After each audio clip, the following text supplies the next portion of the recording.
హరి ఓం. మా ఛానల్కి స్వాగతం. చూస్తున్న వీక్షకులకు ప్రేక్షకులకు ప్రియ కాళ భైరవ భగవద్బంధులకి స్వాగతం పలుకుతూ మమ్మల్ని ఎంతగానో ఆదరిస్తూ ఉండబడినటువంటి ప్రియ సోదర సోదరీమణులకు అందరిపైనను సనాతన ధర్మ సంరక్షకులకు జ్యోతిష్య అభిమానులకు అందరికీ కూడా స్వాగతం పలుకుతూ 1/8/2024 నుండి 15/8/2024 వరకు పుట్టినటువంటి వారందరికీ కూడా ముందస్తుగా జన్మదిన శుభాకాంక్షలు. గతంలో వివాహం చేసుకున్న వారికి వివాహ వార్షికోత్సవ శుభాకాంక్షలు. ద్వాదశ రాశుల్లో గ్రహ గమనాన్ని ఒకసారి వీక్షింపచేద్దాం.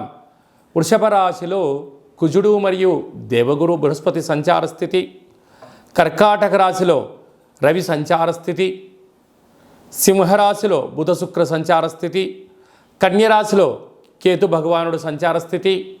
కుంభరాశిలో శని భగవానుడు వక్రగమన సంచార స్థితి. మీనరాశిలో రాహు సంచార స్థితితో ద్వాదశ రాశుల్లో గ్రహ గమనాలు ఈ విధంగా ఉన్నాయి.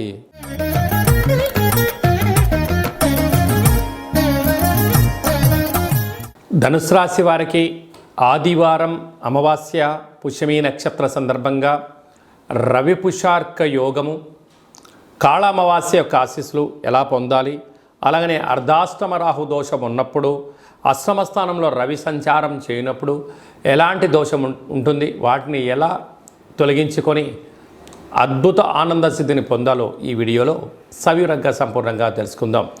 ధనుసు రాశిలో ఏ నక్షత్రాలు వస్తాయనగా పూర్వాషాఢ నక్షత్రంలోని 4 పాదాలు, మూలా నక్షత్రంలోని 4 పాదాలు, ఉత్తరాషాఢ నక్షత్రంలోని 1 పాదం కలిపితే ధనుసు రాశి అవడం జరుగుతుంది.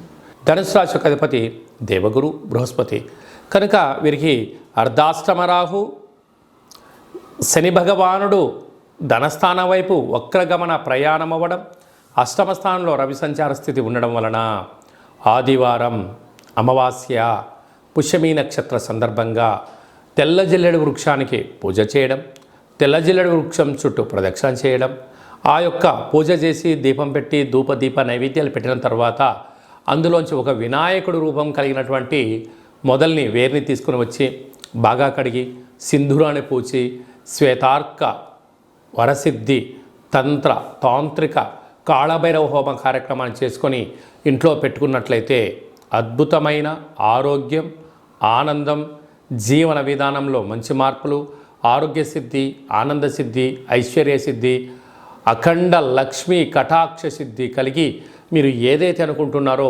అన్నింటా విజయం మీ సొంతమవుతుందని చెప్పి గమనించాలి. కనుక ఈ అమావాస్య అష్టమి తిథి ఎందున వీలైనంత వరకు మీ జన్మ నక్షత్రం రోజున అష్టమి అమావాస్య రోజున దూర వాయు జల ప్రయాణాలు పెట్టుకోవద్దు. వీలైనంత వరకు చర్చలు, సమావేశాలు, వ్రాతకోతలు, క్రయ విక్రయాలకు దూరంగా ఉండడం ఉత్తమోత్తం. యంత్రాలతో ఆయుధాలతో దయచేసి సెలగాట మాడద్దు. ఎలక్ట్రికల్ స్టవ్ సంబంధించినటువంటి ఆయుధాలు, వాహన ప్రమాదాలు స్వల్పంగా పొంచి ఉన్నాయి, తస్మాత్ జాగ్రత్త. ఇలాంటి కాల సమయంలో పక్షులకు ఆహారాన్ని ఏర్పాటు చేయడం, కాకులకు ఆహారాన్ని ఏర్పాటు చేయడం, కుక్కలకు పదార్థాన్ని ఏర్పాటు చేయడం వలన రుణ సమస్యలు, రోగ సమస్యలు, శత్రు సమస్యలను తొలగిపోతాయని చెప్పి గమనించగలగాలి. కనుక మౌనం, ధ్యానం, సూర్య ఆరాధన, సూర్య నమస్కారాలు మీకు అదృష్టాన్ని, ఆనందాన్ని తీసుకొచ్చి పెడతాయని చెప్పి గమనించాలి.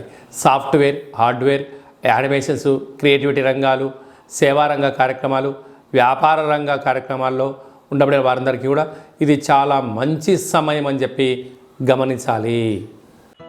Hi, this is Shiva Reddy, Tollywood movie and mimicry artist. ATV Health, ATV Devotional and ATV News.